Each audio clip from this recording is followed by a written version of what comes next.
సంపత్ కుమార్ గారు, corporation chairman మిత్రులు ప్రీతం గారు, ఇతర వేదిక మీద ఉన్న పెద్దలు, ఈ ఆత్మీయ సమ్మేళనం ఏర్పాటు చేసి తమ మనసులో ఉన్న ఆనందాన్ని, తమ ముందున్న సమస్యల్ని నా దృష్టికి తీసుకొచ్చిన వివిధ హోదాలలో ఉన్న తెలంగాణ రాష్ట్ర ప్రభుత్వ ఉద్యోగులందరికీ కూడా మనస్ఫూర్తిగా అభినందనలు, ధన్యవాదాలు తెలియజేస్తున్నా. మిత్రులారా, ఈ ప్రభుత్వం మీది. ఈ ప్రభుత్వం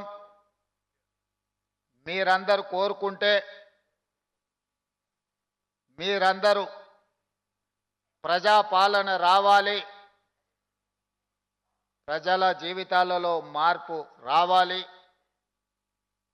అనే ఒక బలమైన ఆకాంక్షతోటి 2023లో జరిగిన ఎన్నికలలో మీరు కష్టపడి ప్రభుత్వాన్ని తెచ్చుకున్నారు. 2023లో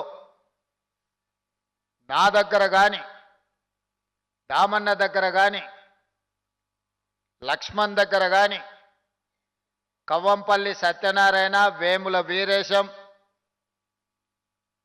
మందుల సామెల్, మా దగ్గర అధికార యంత్రాంగం లేదు, అక్రమ సంపాదన కూడా లేదు. ఎన్నికల్లో గెలవాలి అనంటే అగమ్య గోచర పరిస్థితి. అక్రమ కేసులు, అక్రమ సంపాదనతో ఆధిపత్యాన్ని చెలాయిస్తున్న వాళ్ళు ఒకవైపు, ఏ విధంగా అయినా సరే చచ్చినా సరే ఈ ఎన్నికల్లో నిలబడి గెలవాలి అని చిత్తశుద్ధితో మా ప్రయత్నానికి మీరందరూ అండగా నిలబడితే ఈ ప్రజాపాలన, ఈ ప్రభుత్వం ఏర్పడ్డది. మాటలతోనో మూటలతోనో గెలిచే పని అయితే 2023 నాడు మేము గెలిచి ఉండే వాళ్ళం కాదు.